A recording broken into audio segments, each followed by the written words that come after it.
Back to the analogy on Star Wars, and also speaking of Ever 17, if this game, Never 7, is like the new hope of the series, then what I've heard is Ever 17 is supposed to be the Empire Strikes Back of the Infinity series. It's more refined, has a tighter focus, and a bit of a darker tone. It's easily the best love game in that series. I guess we'll find out if I ever get around to actually playing it, you know?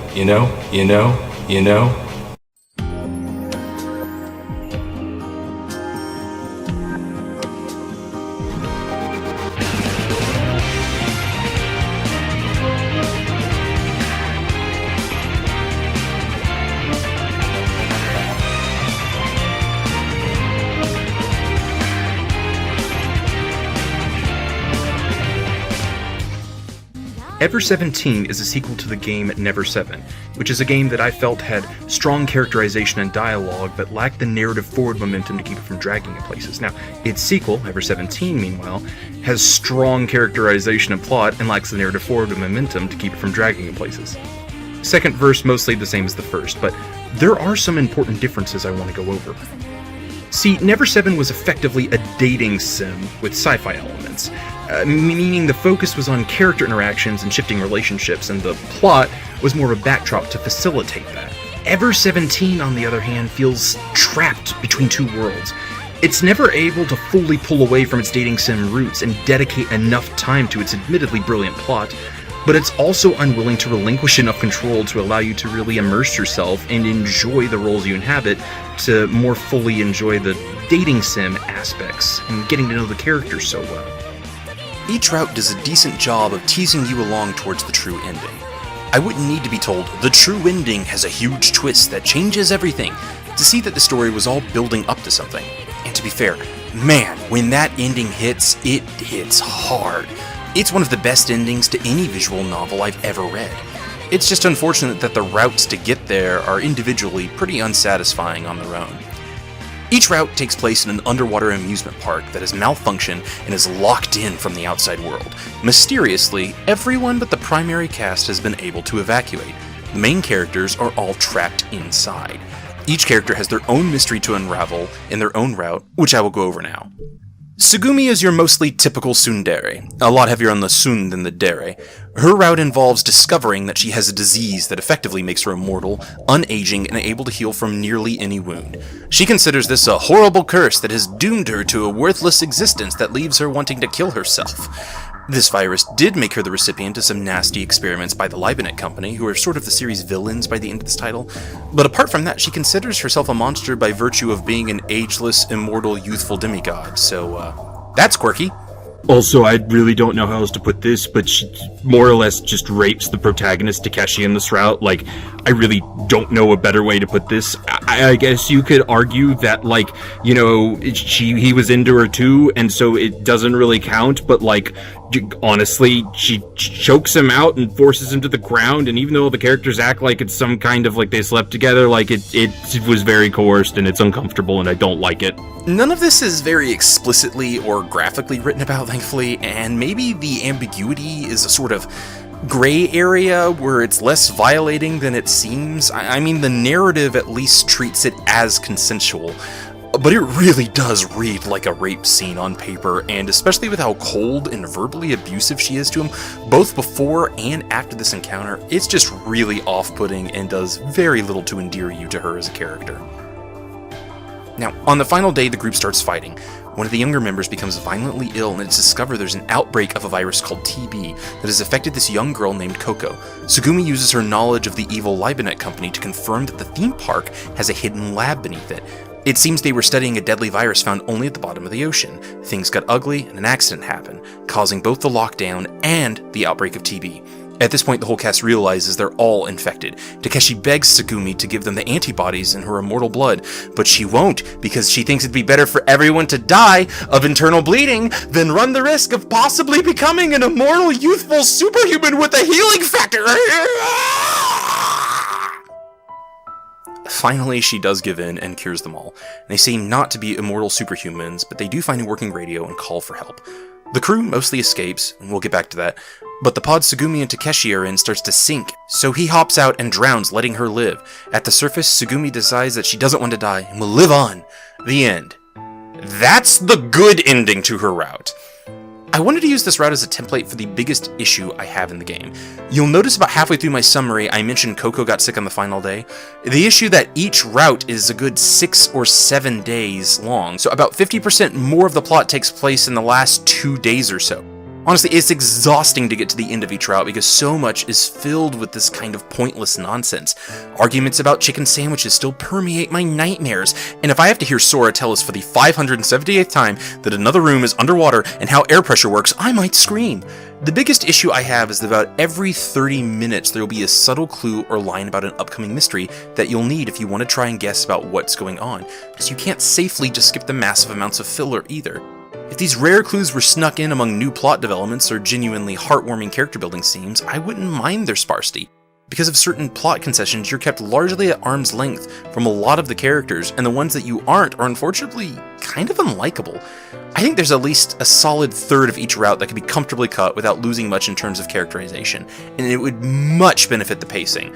On average, each route is about 6 hours, and at least 2 of that is near pure, unadulterated filler that just wastes your time, but can't be skipped either, because of the occasional hints at the wider mystery.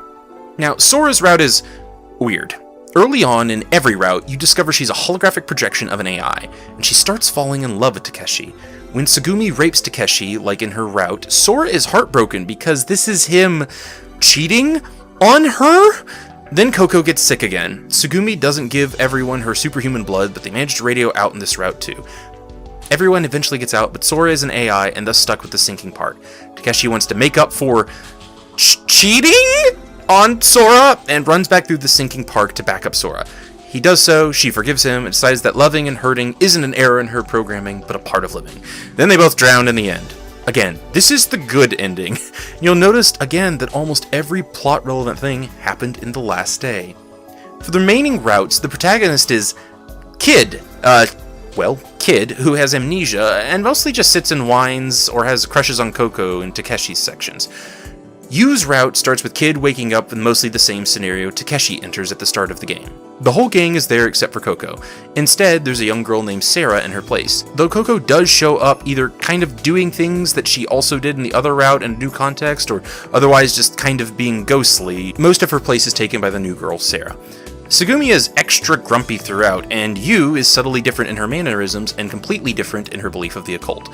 There's also some drama about who Yu's mother really is, but it ties into the larger twist, so I'll get into that later. Though I will say it was at this point I guessed the main twist. This is probably the strongest route in the game in terms of mystery and plot, but it's also got the worst in terms of filler and silly nonsense. It ends with them all escaping and vowing to uncover the mysteries of the park from Yu's mother. Meanwhile, Kid and Yu start a relationship. Sarah's route is the least like the others in that there's no real romance involved. The big twist here is that Sarah is Kid's brother, and they both have weird infrared light-seeing eyes.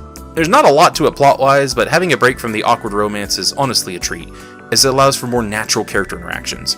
Coco's ethereal nature is even more pronounced here, and a lot of odd conversations you had with her in Takeshi's route make a bit more sense here, as it often seems she's stuck simultaneously in that other route and this one at the same time during her ghostly appearances.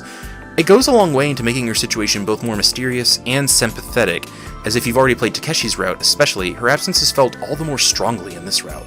All these stories and their various threads finally coalesce in Coco's route. Accessing this route can be done from either protagonist, but it's generally agreed the flow is best from Kid's perspective. It's in this final route where we get like 70% of the plot and reveals, so buckle in, and if despite my misgivings you want to experience this for yourself, now is the best time to bookmark this video and come back at a later time. Coco's route comes at you hard and fast with a lot of reveals. First and foremost, the two routes aren't two perspectives on the same event. It's revealed that Takeshi's point of view takes place in 2017 and Kid's in 2034. I'll explain in brief how this works and then continue on to why. Our main group throughout the whole game consists of Takeshi, Tsugumi, Sora, Yu, Kid, and then either Coco or Sarah. In 2017, Takeshi is Takeshi, Tsugumi is herself, and Sora is an AI. Yu is herself, and Kid is actually a boy named Ryogo Kaburaki, and Coco is herself.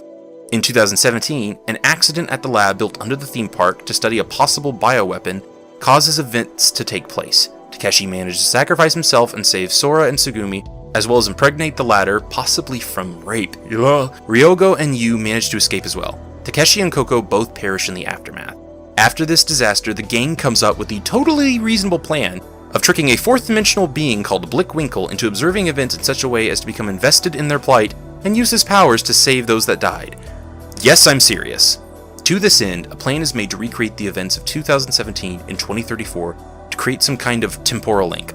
To facilitate this in 2034, from Kid's perspective, Takeshi is actually Ryogo Kabaraki, the kid from 2017 impersonating Takeshi. Tsugumi is an ageless vampire, so she looks the same. I don't really remember why she's so grumpy. I think it's because they didn't talk to her much about being placed in the repeated past and did it unwillingly for some reason. Sora just has her memory willingly wiped so as to be a copy of herself.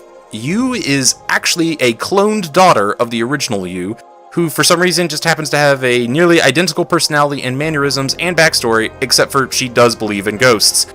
This is by far the most egregious concession in the story about time-traveling spirits. And since Coco is dead, they just replaced her with Sarah. Somehow, this is enough to still make a temporal link.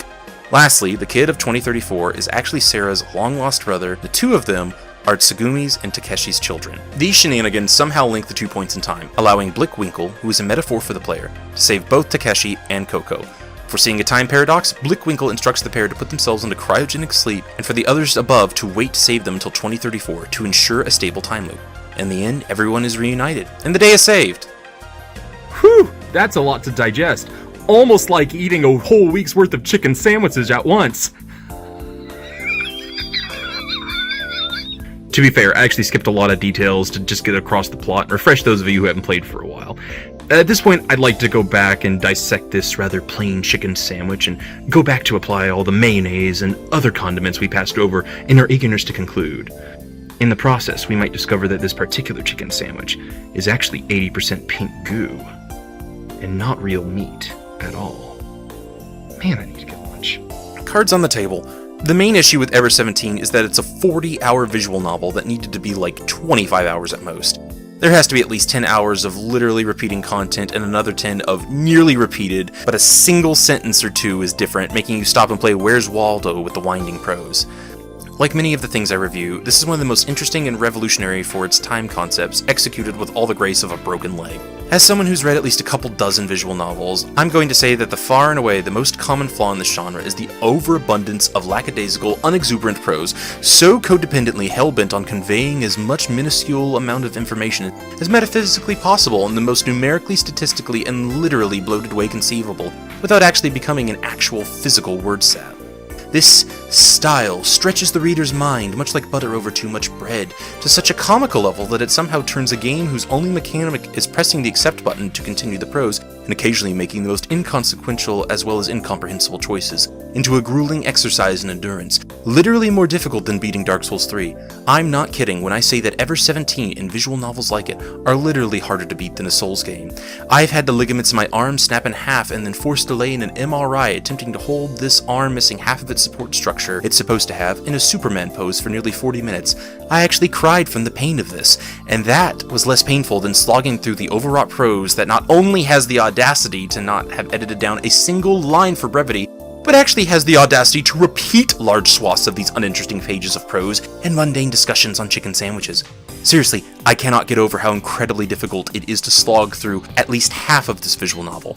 And sure, some of the versions of this game have a fast-forward feature that lets you speed up scenes you've already read before, but anytime you get even a smidge of different dialogue, like if you ask for ketchup on your chicken sandwich instead of mayo, the entire scene stops in its tracks and you're forced to go through nearly identical meaningless prose and dialogue, which is 99% copy-paste, but replace one condiment for another, except once in a blue moon where doing so drops a major hint that Coco is a vampire or something like that, to shock you out of the mind-numbing reverie of pain that is reading this prose. However, if you pull back from this fog, you'll accept that visual novels, especially ones from this era, simply just read like that. I don't for the life of me know why, but visual novels in general really seem to struggle with having editors like in any capacity at all.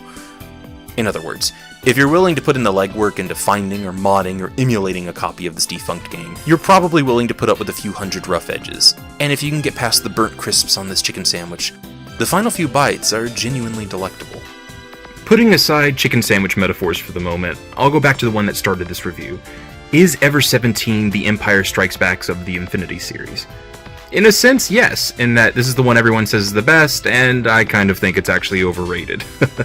Does that mean Ever 17 is bad? Hipster Dolan at it again! I mean, kinda. It's not really bad, but it's hard for me to recommend. You can see it had a heart of a really great story here, but I'm not sure if it's worth all the effort to get to, if I'm being 100% honest. If we're following the Star Wars analogy, then I'm really hoping the next game is The Return of the Jedi. That's my favorite film in the Star Wars series, despite it having a general critique that it's half-baked and lacking in a ton of places, which is a similar complaint I've heard about Remember 11. Hopefully this will be a similar situation, where I like the quirky entry a bit more than the one that everyone said is the best. It's going to be aggressively overwritten, isn't it?